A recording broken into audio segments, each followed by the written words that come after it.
Welcome to People Tech, the podcast of the HCM Technology Report. I'm Mark Feffer. And again, I'm recording from the expo floor at the HR Technology Conference and Exhibition. And I'm going to allow my guest to introduce herself. Excellent. Thank you very much. I'm excited to be here. So my name is Allyn Bailey. I am the Executive Director of Hiring Success for Smart Recruiters, which basically means that I'm responsible with my team for making sure that everybody who comes onto our technology is equipped throughout their implementation all the way through their evolution with the ability to achieve hiring success, right? That ability to hire the right people at the right time. So you're in a really interesting space right now. What are your, when you look out at the business, recruiting and talent acquisition, what goes through your head?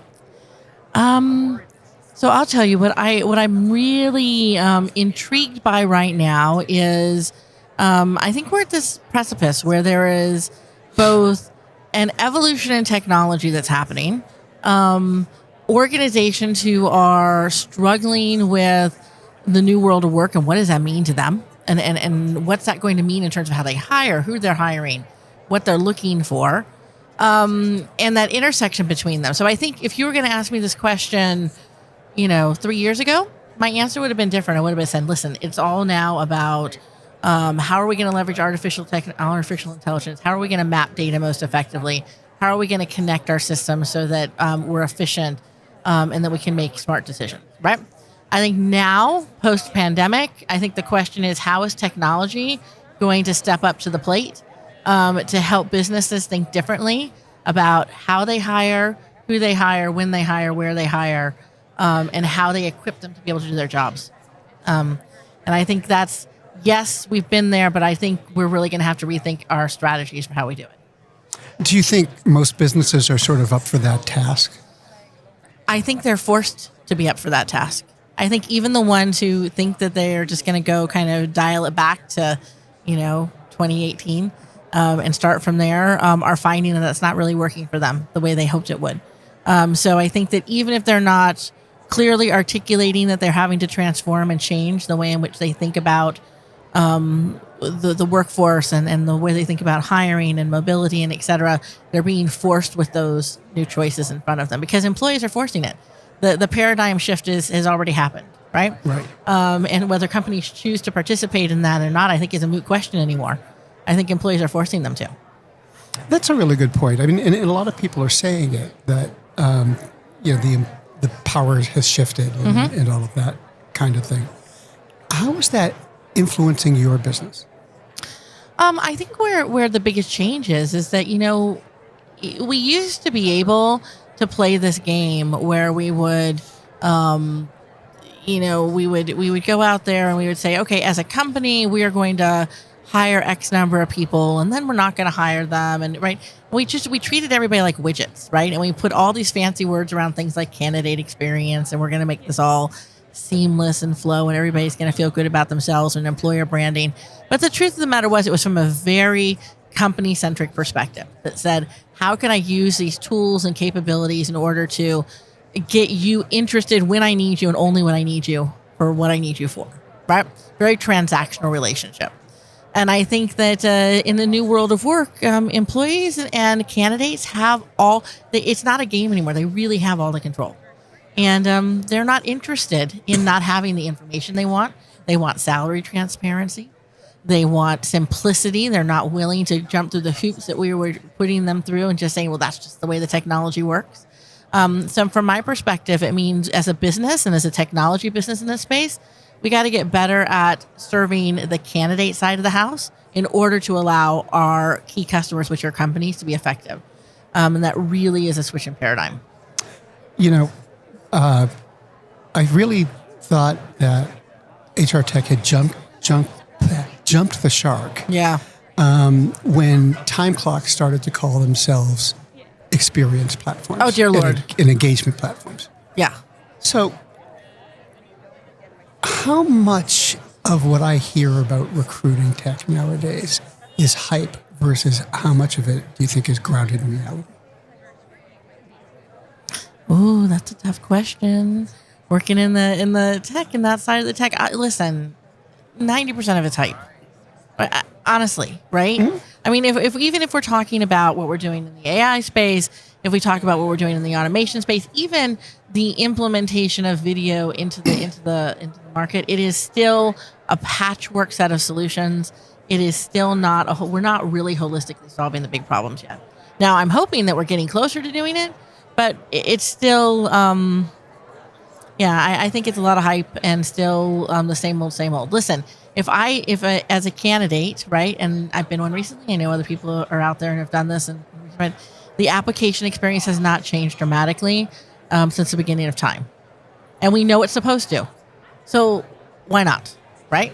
Well, we keep saying it's supposed to. Right, but we don't do anything about it. Right. But here's the consequence. Here's the problem. Now you can actually go on Twitter and on LinkedIn, and you're going to see people clearly saying, as candidates, I can now tell which applicant tracking system is being used, and if X1 is being used, I refuse to apply.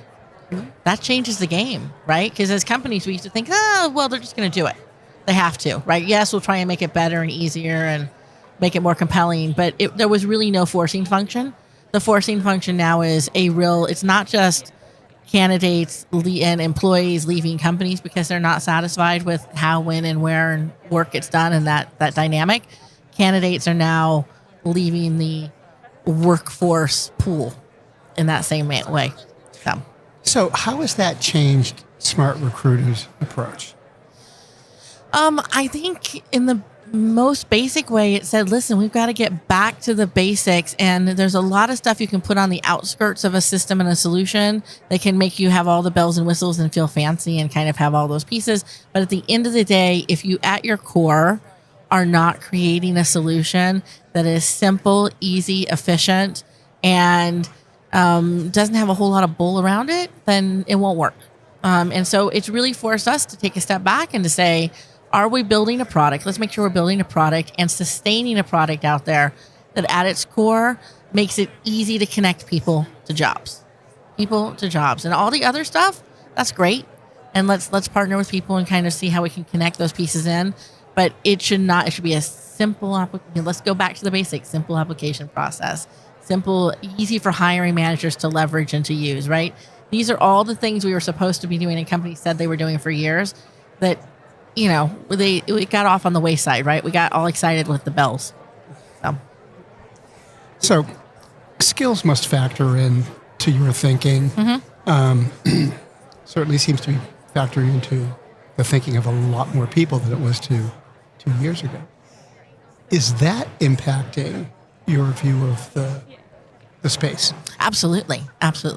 So I will say I believe that we are headed towards a future in the near future, not decades from now, but mere years from now, where the formal way of articulating who I am and seeing if I'm relevant to you as a candidate based on my resume is going to be a moot point. It's not going to happen anymore, right? Because those are static. They don't evolve. I can't really match you effectively to opportunities that way. I think the idea of an employee or an individual owning their skills and their evolution in those skills and being able to articulate those skills and show their skills is going to be what makes the difference between those people who are successful and which companies are able to understand and untap that information, right? So if I think about where we've got to evolve from a TA tech stack perspective, it's how do we help people articulate and show us what skills they have so that we can connect them in the right ways. And it's got to go past this self-reporting process of resume hunting and posting and all of those pieces. We've got to start thinking about how we're leveraging assessments differently. We need to start thinking about how we're leveraging AI to be able to look not just at kind of that machine learning keyword matching piece, but really start looking at attributable skills across roles and being able to do attribution in that space. These are going to be big things because skills at the end of the day is what a company needs.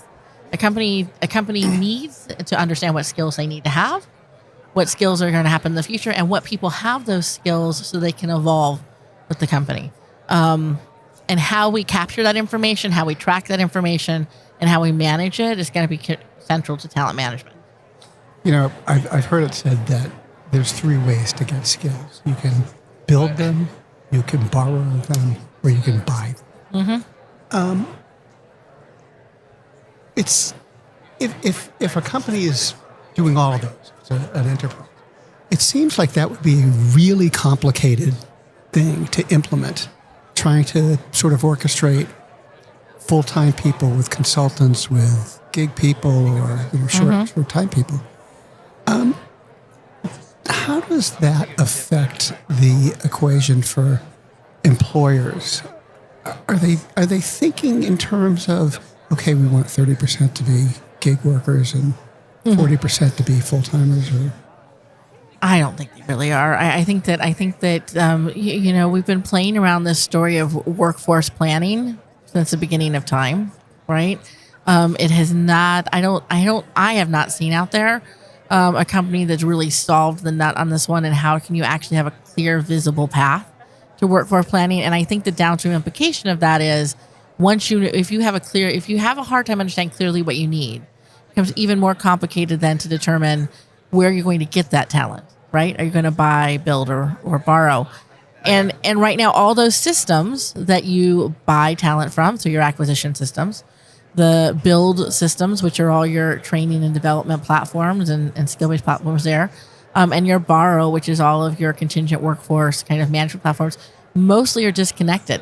So my insight into who's in which system and who's there, how would I know which talent to pick from, is like a shot in the dark, right? It's not connected.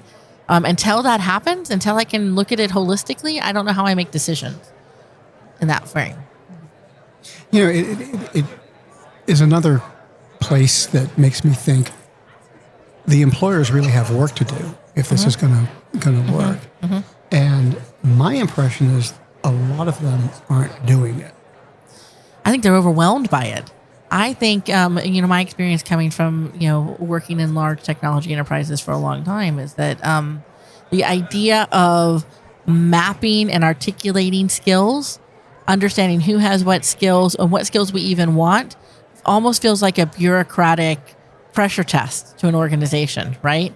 Suddenly we're starting to have questions that are not necessarily about skills, but they become about the politics of the value of certain types of skills and which roles attribute to them more. And it becomes this rat's nest, right? And so if people back off of it really quickly, or they get immersed in it for, years and years and never have any good outcome from it. I think we just, the issue is that employers and companies overcomplicate it, right?